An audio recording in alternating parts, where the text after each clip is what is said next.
Hola, buenos días. Bueno, continuando con lo del tema de ayer, ya les comentaba que si había alguna otra dificultad, bueno, les iba a mandar su videoclase el día de hoy. Bueno, se las estoy enviando para que ustedes la puedan observar. Continuando y observar y escuchar. Continuando con lo del día de ayer, hablábamos sobre lo que es la personalidad, de cómo se va construyendo por esos enlaces sociales. Bueno, hoy vamos a hablar de lo que es la medición de la personalidad, cómo se hace, ¿no? Si bien no les voy a explicar en qué consiste, bueno, a lo mejor cómo se hace de manera definida cada test, bueno, sí que se lleven de alguna manera pues los elementos para que ustedes conozcan qué es lo que, en qué consiste esta, cómo se hace esta medición de la personalidad, ¿no? Entonces, bueno, punto número uno, se utilizan pruebas psicológicas, se utilizan instrumentos estandarizados para evaluar con objetividad el comportamiento. Entonces, bueno, ya hemos hablado en otras ocasiones que son las pruebas psicológicas y bueno, estas son, en este caso, bueno, se estandarizan. Se dice que se estandarizan porque se miden bajo un parámetro que de alguna manera ya se probó en un grupo social, ¿no? Anteriormente, o sea, ya está comprobado. Dice aquí, la estandarización es una técnica para validar en las pruebas de personalidad, estudiando las respuestas de las personas con diagnósticos conocidos. Entonces era lo que les estaba explicando. Las pruebas psicológicas también tienen propiedades psicométricas, como son confiables. ¿Por qué? Porque ya se evaluaron en ese grupo social y ya se tiene de alguna manera estudiado las posibles respuestas o hacia dónde podemos dirigir esas respuestas. También dice que otra propiedad es la validez, ¿no? Porque hay una medición, entonces esa medición nos da de alguna forma pues cierta confianza o cierta validez. Y la otra es que existen normas, o sea, para aplicar estas pruebas existen ciertas normas que hay que seguir, sobre todo en este sentido, hablando del grupo en el que se está haciendo la prueba, ¿no? Bueno, en cuanto a los instrumentos de medición existen, bueno, hay como tal las entrevistas y la observación. Estas deben de estar estructuradas.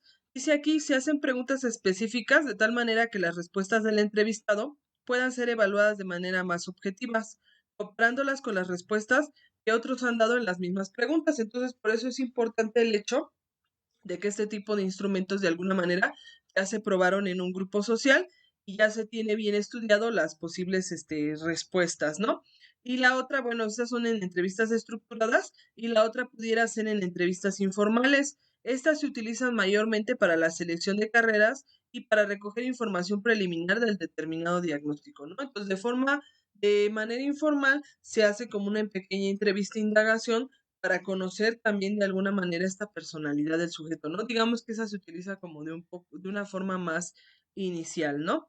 Entonces, bueno, otras con respecto a las observaciones del comportamiento, bueno, dice que los psicólogos también miden la personalidad de manera directa y sistemática, observando el comportamiento de los individuos. Entonces, la observación, sí, sí nos están observando y sí están observando nuestro comportamiento. En este sentido, dice que el psicólogo busca ejemplos específicos de comportamiento de alguna manera de lo que ellos ya conocen como su área, ¿no? Aunque, bueno, hay una guía, se podría decir, que ellos siguen. Aquí recomiendan esta guía, que es la primera, que me es difícil pronunciar, pero voy a intentar.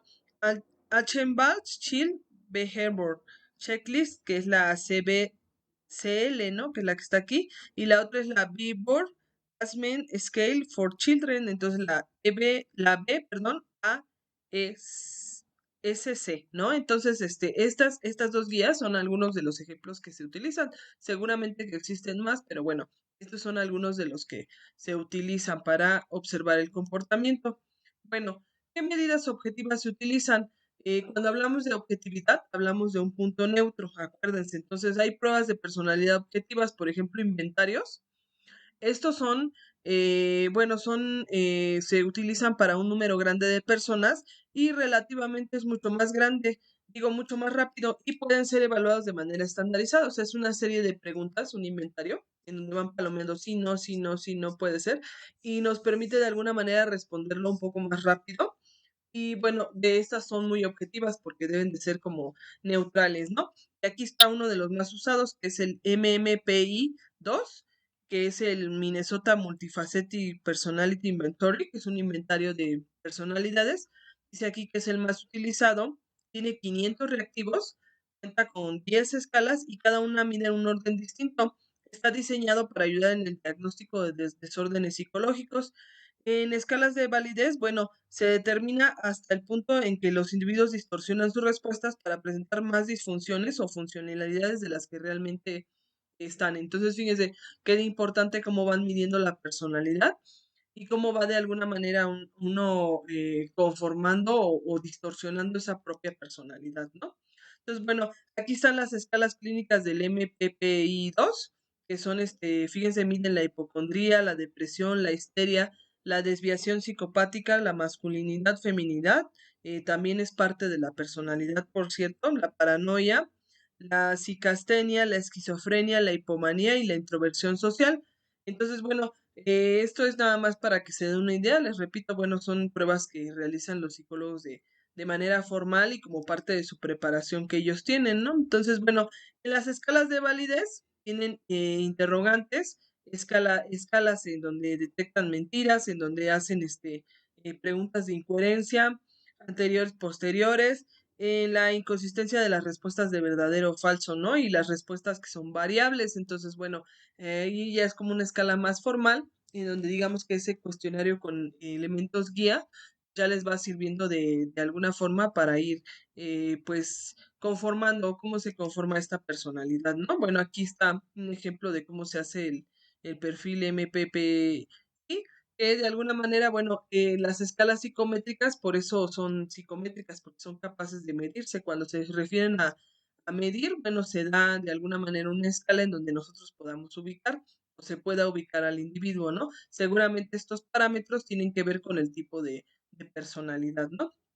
La otra son las pruebas proyectivas. Estas se utilizan, bueno, utilizan estímulos que pueden ser percibidos de diversas maneras. Las pruebas proyectivas también son interesantes para abordar la personalidad y también permite proyectar conflictos inconscientes, defensas, motivaciones y rasgos de la personalidad. Pero, ¿cómo son estas pruebas proyectivas? Bueno, una de las más conocidas de las que yo les hablaba es la prueba de Rorschach. Esta prueba de Rorschach es una prueba de manchas de tinta, son unas tarjetas como la que están viendo aquí, que bueno, se asemejan a muchas figuras, ¿no? Pero dependiendo de la personalidad y de cómo eres, es lo que vas a resolver. Aquí dice que son 10 tarjetas, se van presentando una a la vez, se le pide al individuo que indique qué percibe en la figura o objeto que se está observando. Entonces, bueno, cada uno ve aquí diferentes percepciones. Yo de primera instancia vi una rana, seguramente tiene un significado, alguien habrá visto mariposas, no sé, o sea, tiene muchos formas de verla, ¿no?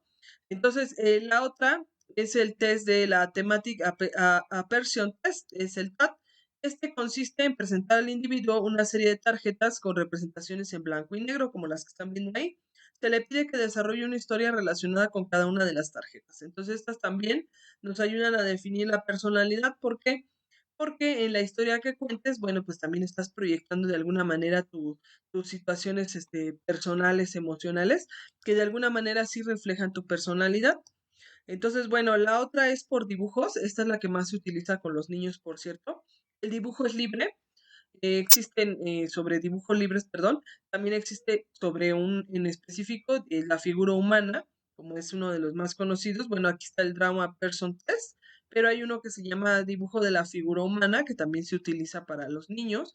El otro es el de la familia, ¿no? El famoso dibujo de la familia. Dibuja tu familia, dibújate tú y bueno, vamos viendo de alguna manera esta personalidad, ¿no? Que cada uno refleja en estos dibujos. Lo interesante es ver la interpretación. Para hacer la interpretación, les digo, sí hay que tener cierto tipo de alguna manera, objetividad de punto neutro, o sea, de saber que tanto el resultado puede ser bueno o malo, dependiendo de cómo yo lo vea, pero al final es un resultado. Entonces, la objetividad requiere de ese punto neutro, de no ver si está bien o si está mal, ¿no? Sino de ver más allá de ese resultado que nos pueda arrojar. Bueno, en cuanto a las limitaciones que encontramos con estas pruebas proyectivas, o estas pruebas que se hacen, bueno, en las entrevistas y las observaciones toman mucho tiempo y de alguna manera pues, son más costosas. ¿Por qué? Porque no en una sola entrevista van a definir la personalidad de alguien, ¿no? Tendría que ser en varias entrevistas, varias observaciones. ¿Por qué? Porque un día pueden estar reflejando una cosa, otro día otra, entonces tiene que ser como varias, ¿no? Y la otra es las interpretaciones de los comportamientos del individuo pueden variar entre los observadores. Aquí es donde pega la parte de la objetividad, ¿no? Porque lo que observa uno, a lo mejor en otro vio. No sé si les ha pasado que a veces se comentan, es que yo vi que era un poco agresivo. Y otra persona que lo observó dice, no, yo no lo vi tan agresivo, ¿no? Entonces ahí es como que esa interpretación pudiera darse que no sea la adecuada para lo que se pretende pues de alguna manera observar o diagnosticar en ese individuo. En las pruebas objetivas encontramos como limitación, bueno, que los individuos pueden responder de la forma en que piensan que se espera que ellos contestan. ¿Por qué? Porque acuérdense que yo les decía que los test de alguna manera te van diciendo para qué está siendo evaluado. Entonces, bueno, puedes cambiar tus respuestas y puedes responder lo que tú esperas que contestes, ¿no? Entonces, bueno, la otra es puedes fingir tener dificultades, también como ya sabes que vas a ser evaluado, puedes fingir que tienes de alguna manera dificultades, ¿no? También. Eh, hay dificultades también en este sentido para diferenciar el diagnóstico, ¿no? Porque los resultados pudieran ser diferentes. Si los aplicaran diferentes personas, encontraríamos resultados diferentes. Y la otra está sesgada culturalmente. ¿Qué quiere decir? Que hay una desventaja entre una persona que a lo mejor no ha tenido el mismo contacto con la cultura en esta sociedad donde se desarrolla estas pruebas objetivas. Entonces pudiera ser que también se diera esta parte del sesgo cultural o también que se dé un uso inapropiado, o sea, que la estén aplicando para criticar o para menospreciar alguna persona, ¿no? Entonces, bueno, y en las limitaciones de las pruebas proyectivas, encontramos que estas pruebas toman mucho tiempo para hacerlas y para registrar las respuestas del individuo. ¿Por qué? Por lo mismo de que las proyectivas son mucho más abiertas, entonces tendríamos que, incluso existirían varias interpretaciones de una misma respuesta. Entonces se lleva a cabo, pues es un trabajo muy laborioso las pruebas proyectivas y tienen, sin embargo, poca confiabilidad y poca validez. Entonces, bueno, aunque sí se utilizan, les digo, para ver la personalidad y lo que uno piensa, en sí tienen poca validez. Las otras, las que son psicométricas, pues son más válidas porque de alguna manera se pueden medir y hay un proceso social atrás, ¿no? Un estudio social atrás.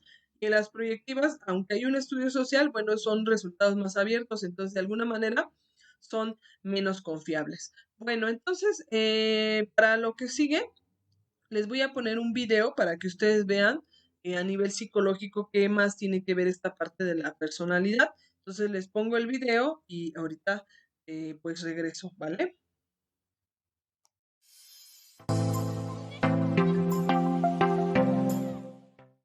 ¿Te has preguntado cómo los profesionales evaluamos la personalidad?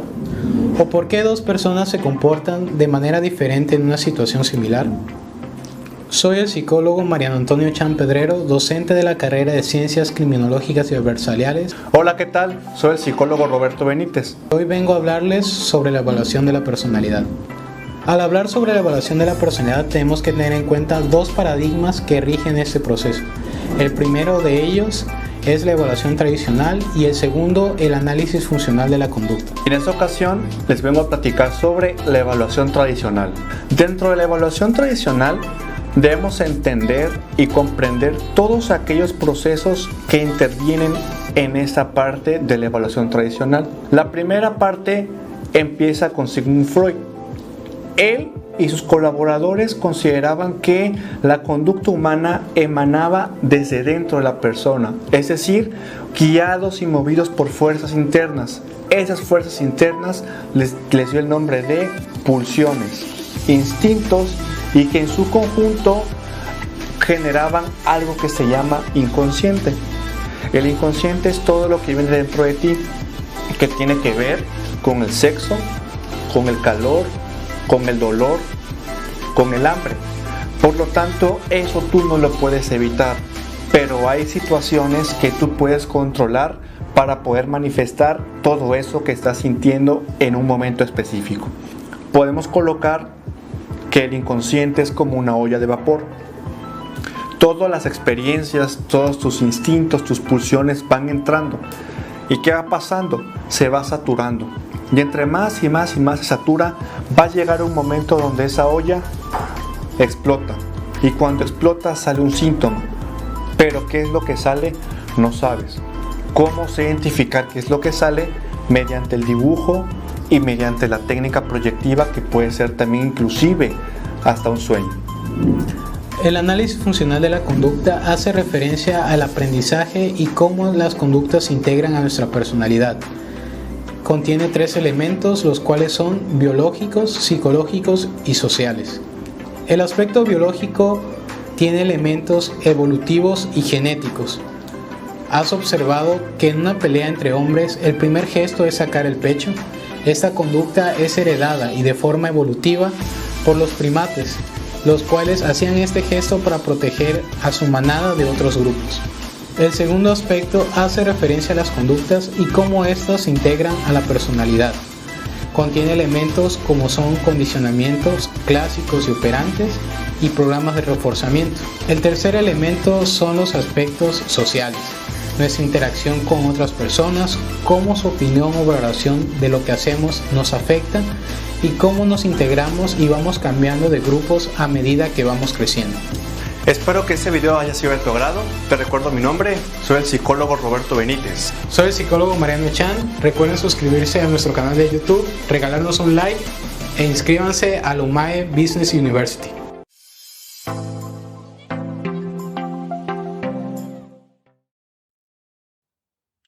Bueno, después de ver el video, espero que les haya quedado un poquito más claro cómo se dan esta construcción de la personalidad, cómo se mide y por qué la importancia de conocerla, ¿no? Entonces, bueno, ya nada más para finalizar, les comento, bueno, ya les había comentado en la clase del día de ayer sobre su tarea, de su mapa, de su cuadro sinóptico, perdón, sobre el tema sobre el video de Holland.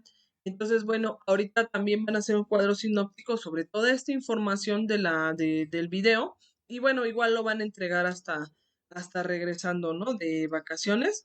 Y pues bueno, me despido de ustedes, les deseo un descanso y espero regresar y que ya tengan de alguna manera pues un poco de más ganas, que ya hayan cargado pila y bueno, pues cuídense mucho, sé que es un periodo vacacional, pero traten de seguirse cuidando.